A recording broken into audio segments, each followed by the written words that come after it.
The arena trembles under anticipation as the lights dim and the ring glows like a stage awaiting judgment. 6 months ago, Jaime Munguia left the canvas in disbelief, his world shaken by the shocking power of Bruno Surace. Tonight, there is no mystery, only memory. The crowd buzzes with unfinished emotion. Mexican flags wave. French supporters stand defiant. This is no simple rematch. This is redemption colliding with validation. Munguia walks to the ring with a tighter expression, no longer the reckless pressure fighter who relied solely on heart and volume. Across from him, Surace carries the calm confidence of a man who has already rewritten destiny once. The referee's final instructions cut through the tension. Protect yourself at all times. Touch gloves. They obey, but their eyes never soften. The bell rings, and immediately Surace loads that right hand, the very weapon that changed everything.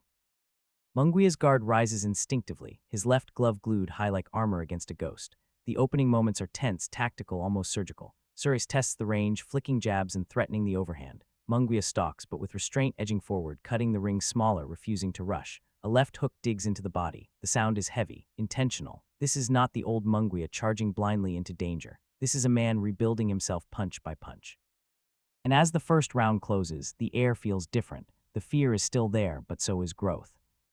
Round 2 opens with subtle adjustments that only the trained eye catches.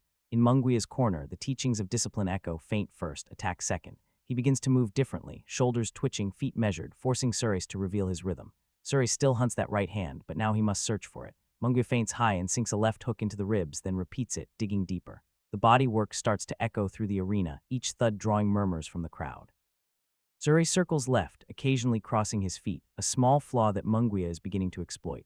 A stiff jab snaps Surace's head back. The Frenchman responds with a sweeping right, grazing the guard but failing to detonate cleanly. This is chess now, not chaos. Munguia keeps his elbows tight, absorbing shots on his gloves, rolling his upper body instead of pulling straight back. The transformation is visible. Surace remains composed, occasionally landing a sharp counter that reminds everyone why he's dangerous, but the pace is subtly shifting.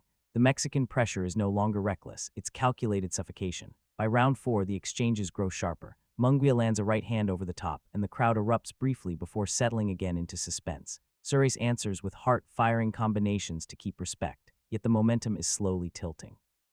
What once looked like Surace's psychological advantage is fading. The rematch is no longer about surprise, it's about endurance and adaptation, and Munguia, for the first time, looks fully present in the moment. As the fight moves into the middle rounds, the tempo rises. Munguia begins stringing punches together, left hook to the body, right hand upstairs, then another hook digging under the elbow. Surace leans back, catching shots on his forearms, but the impact is starting to register. The crowd senses the tide turning and grows louder with every body attack. Surace fires back with that trademark overhand, occasionally clipping the top of Munguia's guard, but the clean detonations from their first meeting are absent. Munguia stays in the pocket longer now, chin tucked, shoulders rolling, peeling Surace's guard apart piece by piece. The Frenchman's movement slows just slightly, almost imperceptibly, yet enough to matter. By round 7, the exchanges grow fierce.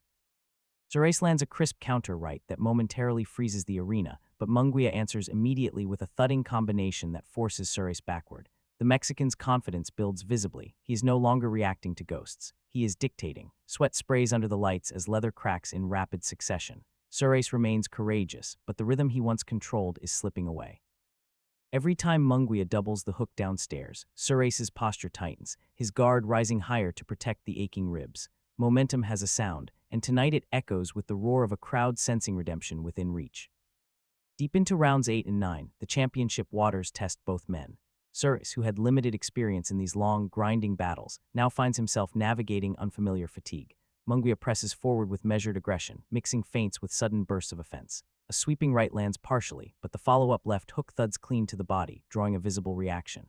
Surace's knee dips slightly, not enough for a knockdown, but enough to ignite the arena into frenzy.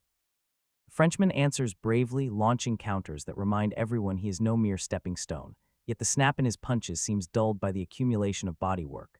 Munguia's discipline continues to shine. Instead of chasing a reckless finish, he resets after exchanges, stepping out of danger and returning behind a jab. The transformation feels complete, the wild volume puncher replaced by a patient strategist.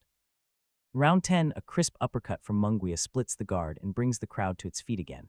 Surace tries to rally with a body shot of his own, but Munguia absorbs it and fires back instantly. The Mexican fans chant his name, each syllable echoing with belief. Surace's courage remains undeniable, but courage alone cannot reverse the momentum. The narrative has shifted firmly. The rematch is no longer about shock. It is about survival against a fighter who has learned from pain. Final rounds arrive with urgency hanging thick in the air. Surace needs something dramatic, something explosive, but Munguia refuses to give him that opening. Round 11 becomes a showcase of maturity, tight guard, subtle head movement, precise counters. A right hand over the top lands clean for Munguia, followed by a double left hook that forces Surace backward. The Frenchman swings with pride, attempting one last surge, but his rhythm is broken. In the 12th and final round, the crowd stands as one, sensing the conclusion of a redemption story. Munguia feints, jabs, and lands another crushing body shot that echoes like a drumbeat of finality. Surace fires a desperate right hand, but it thuds harmlessly into gloves. Munguia answers with authority, not wild, not reckless, but controlled and commanding. The bell rings, and both warriors stand exhausted yet proud. Judges' scorecards confirm what the momentum already declared. Unanimous decision for Jaime Munguia. The arena erupts as he raises his arms, not in arrogance but in relief. 6 months ago, doubt consumed him. Tonight, discipline delivered him. He did not merely defeat Bruno Surace, he conquered the version of himself that once fell. And in boxing, that kind of victory echoes far beyond the final bell.